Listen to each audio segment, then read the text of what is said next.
Water signs, tignan po natin kung ano ang mensahe para sa inyo ngayong araw. Pero bago yan, cleanse muna natin yung ating space. This is our day 2 for our wishing candle. Cleanse muna natin yung space, your energy, lalo na yung mga negativities na dumapo po sa inyo kahapon dahil sa mga nakausap ninyo. Tanggalin na po natin yan. At yung mga negative pa na gustong sakupin kayo ngayong araw na ito, iba-block na po natin yan. Or yan. Ayan. So, umpisa na po natin ang reading mo. Kung hindi pa po kayo nakasubscribe, please subscribe na po kayo. And palike na din po ng ating video. Sa mga nais pong mag-avail ng ating private readings, lucky stones and amulet, makikita nyo po yung link sa description box below. Tignan po natin, Spirit Guide, ano po ang mensahe natin kay water signs ngayong araw nito. Water signs, Cancer, Pisces, and Scorpio. Let's see. Water signs, Cancer, Pisces, and Scorpio. We have the Sun. So, may mga good news, happiness, prosperity. Tignan natin. We have 10 of Wands. So, parang after the rain, may rainbow. Ganyan yung mafe-feel ninyo. Water signs ngayong araw na ito. We have 4 of Swords. Meron naman dito. Pwedeng hindi kayo masyadong nakatulog ng maayos ngayong araw. Ayan.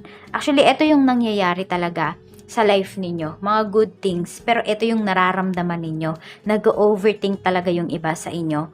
Water signs. We have, ayan o, 9 of Swords. Napuyat yung iba sa inyo kakaisip. So, iwasan nyo mag-overthink. Kasi nahaharangan yan.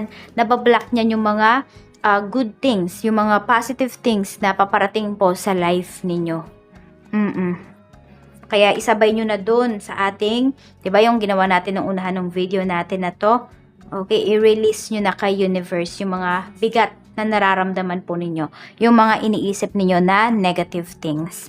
We have the Emperor. So, laging may nakasuporta po sa inyo dito. Isang lalaki, this could be your husband, your anak, o kaya naman father mo. Or could be brother. Basta someone na parang siya yung nagiging sandalan mo. Water signs. Tignan pa po natin kung ano pa yung mensahe. Spirit guide. Medyo busy talaga yung iba sa inyo. Ayun, o. Alam niyo, kahit di kayo nakatulog, kailangan nyo pa rin talagang kumilos. Kahit masakit yung ulo ng iba sa inyo. Pwedeng may migraine. Tignan po natin. We have gentleness. Ayan, o. Be gentle lang daw with yourself. Sabi ni Archangel Sandalphon. Huwag kayong maging harsh sa inyong sarili. Intindihin nyo yung sarili ninyo. Kahit sabihin natin na minsan, kahit yung sarili mo, water signs, hindi mo na maintindihan kasi you are extra sensitive, ganyan. Intindihin nyo, saan ba kayo nanggagaling? Ano ba yung root nung naiisip ninyo? Bakit ba kayo nagkakaganyan? Ano ba ang pinagmulan yan? Doon nyo po simulan na ayusin. We have life review. Ayun nga. Need mo talagang i-review, i-reassess ano ba yung nangyari sa life mo. Bakit yan yung mga nararamdaman mo ngayong araw? Or ano ba yung nangyari kahapon? Bakit nalulungkot ka pa rin? May magagawa ka ba? Kasi dun sa mga nangyari na yon, if wala, let go mo. Kasi hindi, pag kinontrol mo yon, kasi di mo naman makokontrol dahil tapos na. Ang mangyari talaga, water signs, mag-overthink ka. Walang mangyayari. Ngayon ka may magagawa. Hindi sa nangyari kahapon, nung isang taon, nung mga nakaraang taon. Ngayon, mabuhay ka sa ngayon. Yan po yung kailangan mong gawin. Huwag ka ding mabubuhay muna sa future. Mag-overthink ka rin dun. Mabuhay ka sa ngayon. Celebrate mo yung life mo. Ano yung nangyayari ngayon? Ano yung nararamdaman mo? Yan po yung intindihin mo. Little steps lang. Huwag mo ding madaliin yung sarili mo. We have hello from heaven. So, kaya yung iba sa inyo, ayan, may takot kayo dito. Hello from heaven, mula ito kay Archangel Azrael. Your loved ones in heaven are doing fine. Let go of worries and feel their loving blessing. So, bine-bless ka, ginaguide ka ng mga namayapa mong mga ninuno, mga, mga mahal mo sa buhay. Kaya wag na po kayong mag-alala. They are doing good sa taas, sa heaven. Tignan po natin kung kayo naman po, ayan, kunwari namimiss nyo sila. Ipag-pray nyo na lang po sila. Light some white candle and pray. Yun. Tignan natin.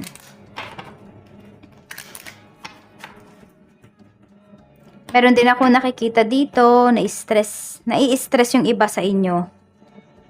And nagdudulot yan yung iba, kaya nahirapan kayong magkaroon ng anak. Ayan, or kaya kayo nai-stress kasi nahirapan kayong magkaanak. Baka yan talaga yung gusto ninyo, matagal na kayo ng asawa mo. Blessings, we have a blessing to heal a relationship. So parang sa pagiging sensitive, sa pagiging madamdamin po ninyo, may mga tao dito na parang hindi na kayo kayang intindihin. Water signs, may mga relationships na nasira. Love relationship, your financial relationship, yung relationship mo with yourself, or kung kanino man. Ayan, so pwede siyang maayos. Kailangan nyo lang po talagang aksyonan, agapan, kung kaya pa. We have a blessing of the air. So communication is the key. Be honest with yourself. Be honest with the one you love. Tignan po natin ano pa yung mensahe para sa'yo. Spirit guide, ano pa po yung mensahe natin kay water signs, Cancer, Pisces, and Scorpio pagdating sa trabaho. Pagdating po sa trabaho, Spirit guide, kamusta po ngayong araw na ito? We have courage, we have change. May pagbabago. And big changes po ito pagdating sa career nyo. Kaya yung iba na-stress kayo kasi parang biglaan lang ito. Parang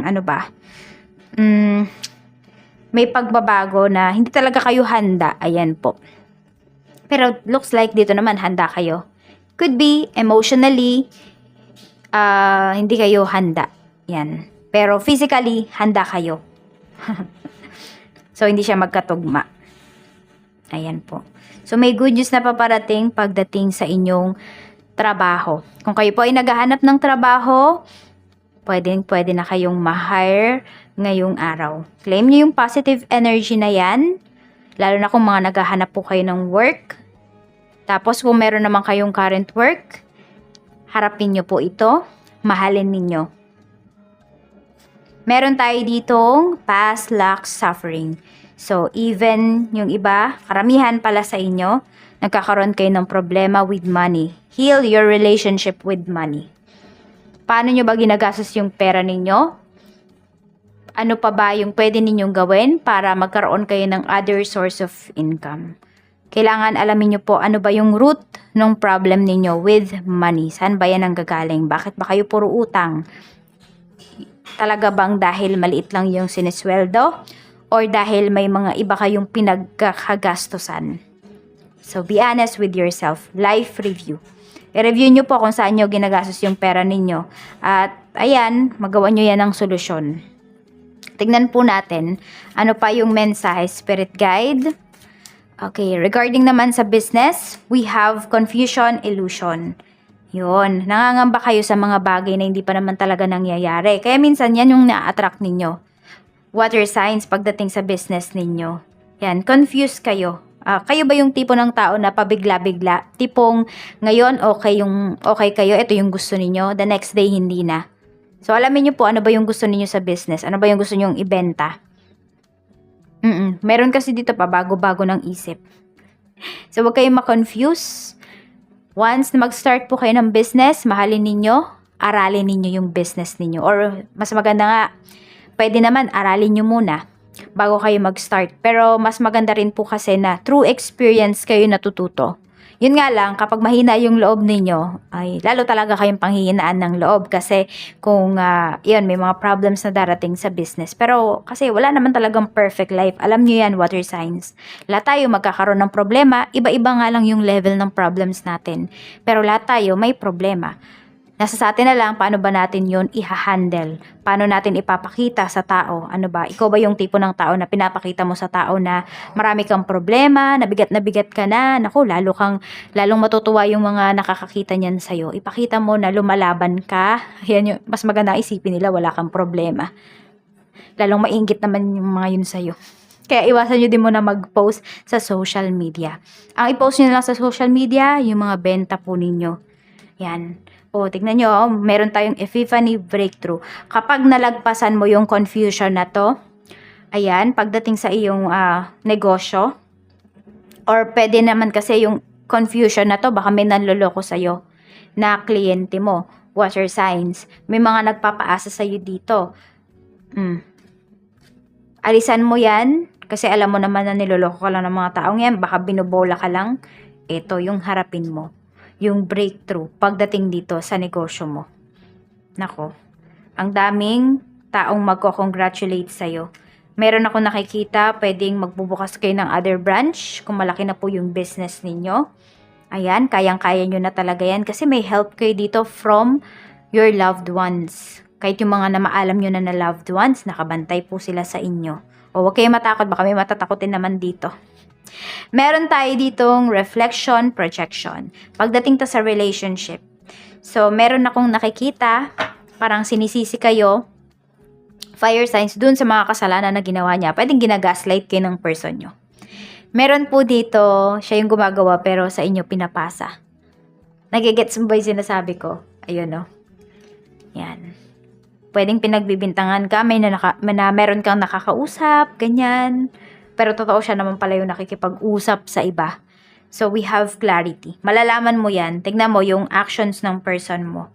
Makikita mo din sa mga mata niya kung nagsasabi ba siya ng totoo or sincere ba siya or may tinatago siya sa'yo. So, yun nga lang, huwag kang magbulag-bulagan dito. Pansinin mo talaga yung ginagawa, yung mga actions ng person mo.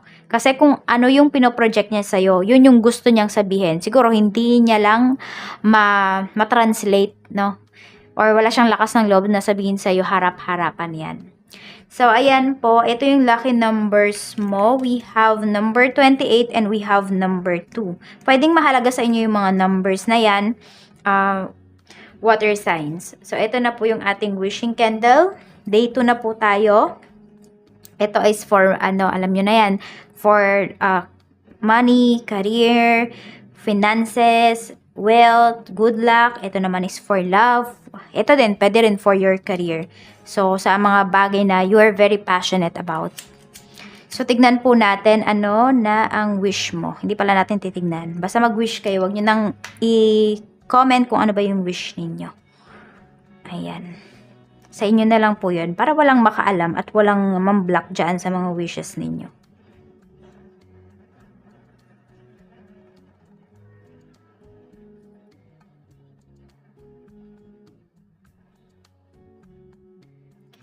Seal na po natin ang wishes mo. Water signs, 1, 2, 3. Maraming salamat. Mag-iingat kayo always. Bye-bye.